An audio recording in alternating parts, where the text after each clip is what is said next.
My son, I will tell you the truth. Adaize is my own daughter, but that girl does not deserve a clean man like you. Mama, what do you mean? Her life is so filthy and dirty. She has done more than 7 abortions. Mama, how can you be saying such things about your own daughter? My son, I am just trying to save your life. As it stands now, I don't even think she still has a womb. I know she is my daughter, but that is not why I will allow a handsome man like you waste your destiny on her. For years, I kept blaming myself whenever a man left me. I thought maybe I was the problem. Maybe I wasn't beautiful enough. Maybe I was just unlucky in love. I never knew the woman comforting me after every heartbreak was the same woman secretly destroying my relationships behind my back. Some of those men, she seduced herself. Others, she poisoned their minds against me with terrible lies. While I cried in her arms like a daughter seeking comfort, my own mother was slowly ruining my life. But the most painful part of it all was that I never knew the next man she would come after was my own husband. Before we continue, I noticed something. A lot of you watch my stories every day but haven't subscribed yet. If you've been enjoying these stories, please support this channel by hitting that subscribe button. It really encourages me to keep creating bigger, better, and more emotional stories for you guys. Thank you so much. Now, let's continue the story. I found her on the bathroom floor. My mother, Mama Chioma, curled over the toilet like something had broken inside her, vomiting so hard her whole body shook. I didn't waste time. I grabbed my keys, helped her into the car, and drove like a mad woman to the hospital. Emeka followed closely behind us. The drive to the hospital was a blur. Me gripping the steering wheel, her head resting against the window, my husband Emeka following behind us in his car. I kept glancing at her. She looked pale and weak. She wouldn't meet my eyes. I told myself it was food poisoning, maybe malaria or something simple. But something in my gut felt wrong. At the hospital, the doctor was young. He came out of the examination room smiling, that relaxed, easy smile that means good news is coming. He looked between me and my mother, and then he said it. "Congratulations, your sister is pregnant." I laughed. I actually laughed. Everyone always said that. Mama was too beautiful, too curvy, too young to be anyone's mother. The mix-up wasn't new. I opened my mouth to correct him. She's actually my mother. And then the second word hit me. Pregnant? How can my mother be pregnant? My father left when I was only a baby, and ever since she started staying with us, she hardly went out, so who could be responsible? The laugh died in my throat. I turned slowly to look at my mother. My mother's face was pointed at the floor. Her shoulders were caved inward. She looked like someone waiting to be sentenced. Then I looked at Emeka. My husband was sweating. In an air-conditioned room, his jaw was tight. His eyes were everywhere except my face. The silence in that room had weight. Then Emeka's voice came out low and broken. "Adeaze, I can explain." I didn't move. I didn't speak. I just stood there while my whole body went cold. In that moment, my entire life started to crumble. To understand what happened in that hospital room, you have to understand who my mother was. She was not an ordinary woman. She was the kind of beautiful that made people stop mid-sentence. Tall, curvy, skin so smooth it looked polished. She had this way of walking into a room, slow, unhurried, like she already knew every eye would follow her. She had me at 19, when she was barely a woman herself. My father left before I could form a memory of him. He saw her belly growing and simply disappeared. No letter, no explanation, nothing. So she raised me alone, and she did it looking like my older sister. Everywhere we went, the market, church, school events, people would squint and ask, "Are you two sisters?" Mama Chioma would smile. Sometimes she corrected them, sometimes she didn't. I noticed, even as a child, that she liked the confusion. It made her feel something. Men in the village stared at her constantly. Young men, older men, married men. They would find reasons to walk past our compound. She never chased them, she never had to. But underneath all that beauty was a wound that never healed. She had been chosen once by my father and then abandoned. After that, no man ever truly stayed. They admired her, they wanted her, but none of them loved her, not the way she needed. She watched other women get chosen, get cherished, get held. She watched and she smiled and she swallowed it down, but it stayed inside her, rotting quietly. I didn't know it then. I was just a little girl who thought her mother was the most beautiful woman in the world. I didn't know that beauty could carry poison. I didn't know that one day she would look at my happiness and decide it belonged to her. It all started with my first boyfriend. His name was Chidi. He was 18, tall, quiet, with a smile that made my stomach flip. We met at a friend's birthday gathering and talked for 3 hours straight. By the end of the night, I was already gone. I brought him home 2 weeks later. I remember being so excited, I practically skipped through the front door. I wanted Mama to meet him. I wanted her approval, her blessing. She was my mother. Her opinion mattered more than anyone's. She welcomed him warmly, too warmly looking back now. She made his favorite food, even though she had only just met him and couldn't possibly have known what he liked. She laughed at everything he said. She touched his arm when she spoke. Small things, easy things to dismiss. I dismissed them. Then the private conversation started. Chidi would come to visit and Mama would pull him aside just to check on him, she told me. She was making sure his intentions were good, that she was protecting me. I believed her completely. What she was actually saying to him, I would only learn years later. She told him I spoke to other boys behind his back. She told him I was secretive and disrespectful. She told him she was worried about me, that I had a bad character I hid well. She said it all with a concerned face, a mother's face. Chidi started changing, slowly at first. Fewer calls, shorter visits, eyes that no longer held mine the same way. I kept asking what was wrong. He kept saying nothing. Then one evening he ended it. No big fight, no real explanation, just, I don't think this is working. I cried for 3 days. Mama held me through every single one. She stroked my hair and called me her strong girl and told me he wasn't worthy of me. She brought me food. She sat beside me on the bed and rubbed my back. She was so tender, so present. That night, when I finally cried myself to sleep, I felt her get up from the bed beside me. I thought she was going to the bathroom. But much later, in the heavy silence of that night, I heard something that didn't register then. Soft laughter, coming from the parlor, low and private. Mama was sitting alone in the dark, smiling. Chidi was only the beginning. Over the next few years, I fell in love again and again. And each time, Mama quietly destroyed it. Tobena came first. 20 years old, kind eyes, sweet, shy, always bringing me small gifts. He lasted 4 months before he started pulling away. The same slow pattern, distance, silence, then a clean break. No real reason given.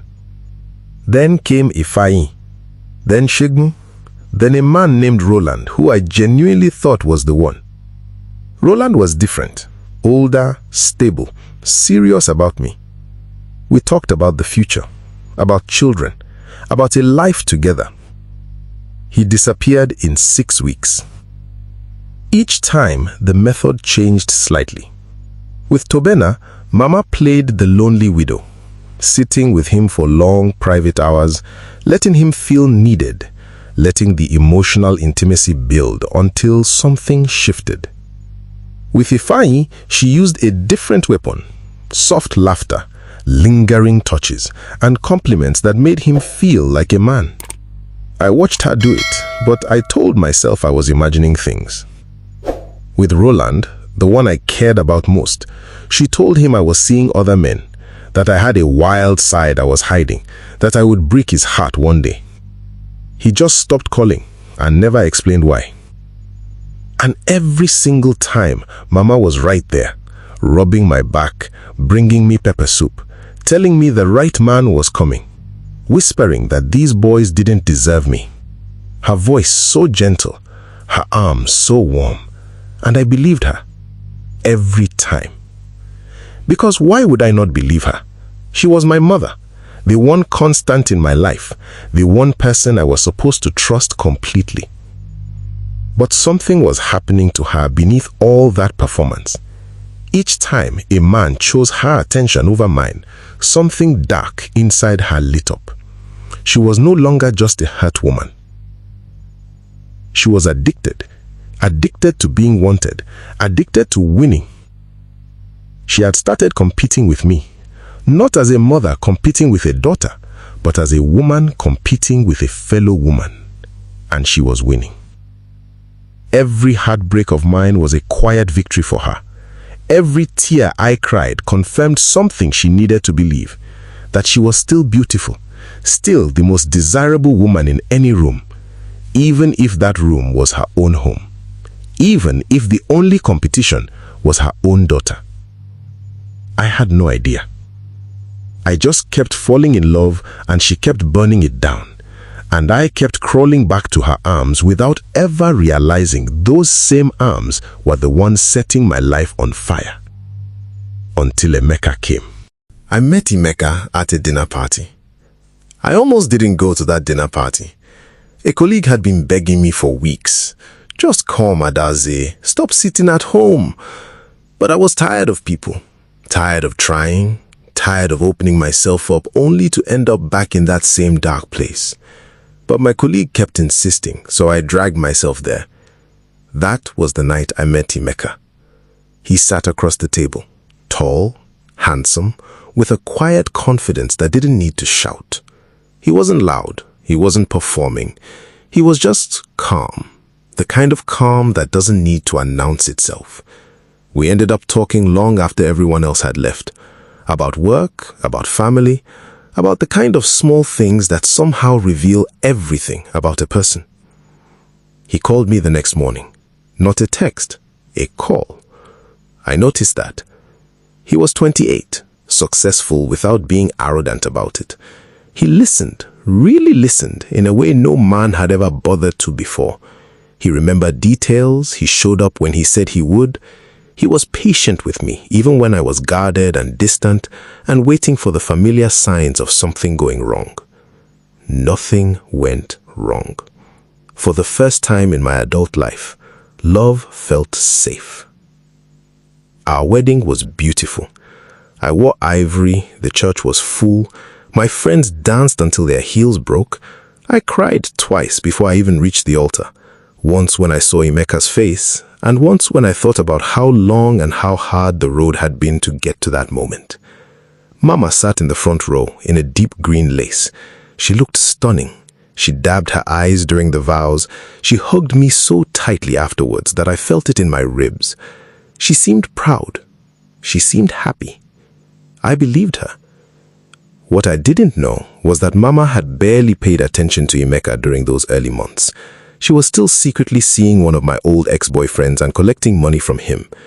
To her, Emeka seemed too calm, too decent, not exciting enough for her games.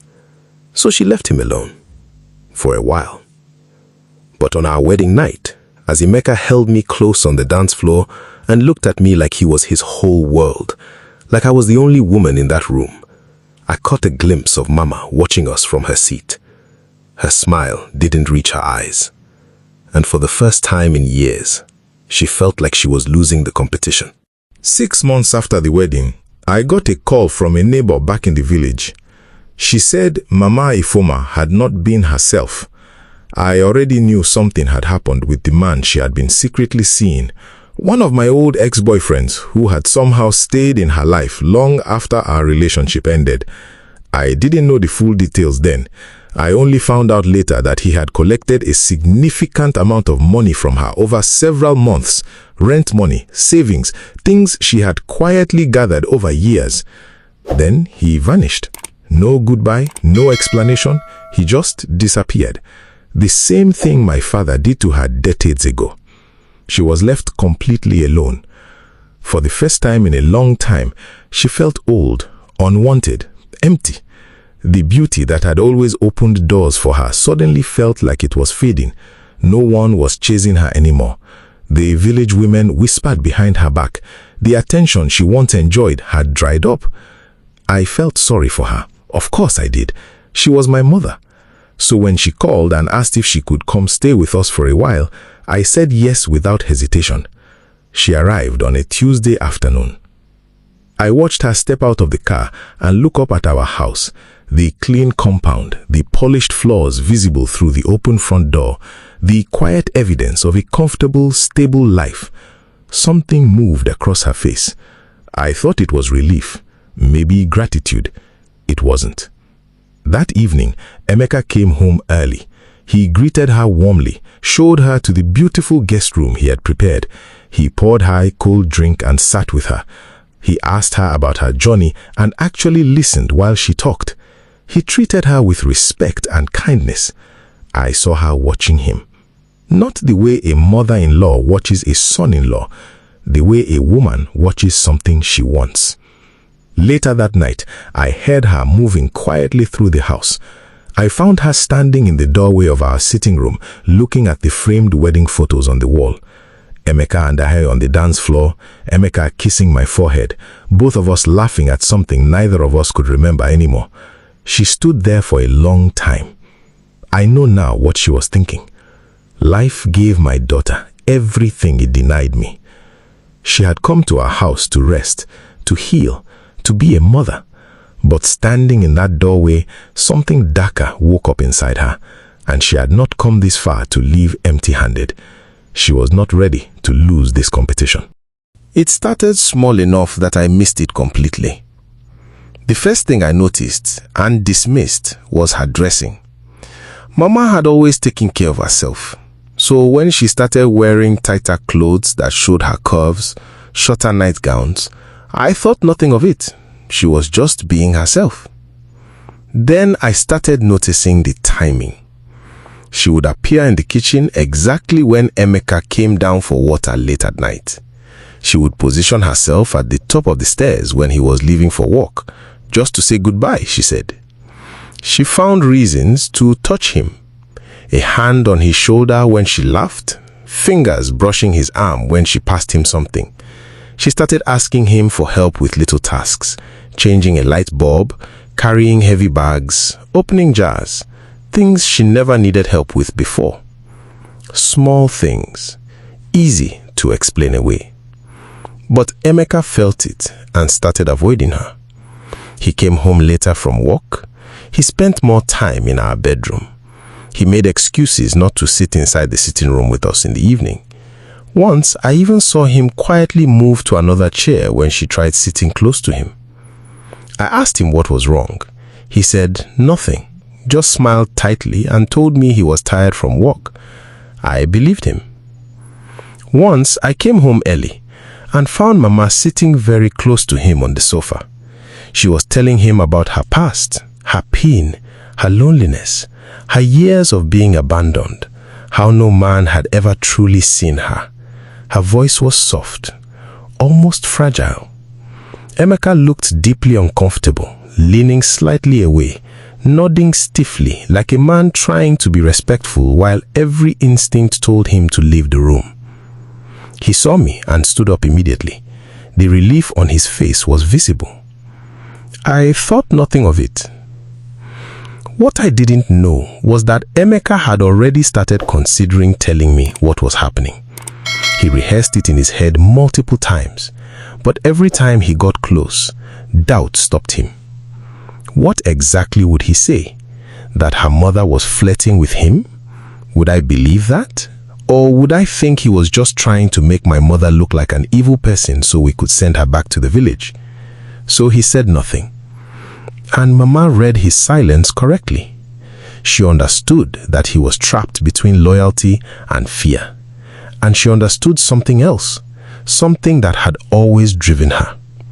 His resistance wasn't a wall. To her, it was an invitation. The more he pulled away, the more determined she became, telling herself that he was worth the pursuit. Every man who had ever resisted her eventually surrendered, and the surrender always tasted sweetest when it took the longest. So his resistance encouraged her even more, and she was ready to go any length just to get him. The story doesn't stop here. Trust me, this is only the beginning. The next part is even more shocking, emotional, and unexpected. So make sure you subscribe right now so you don't miss what happens next.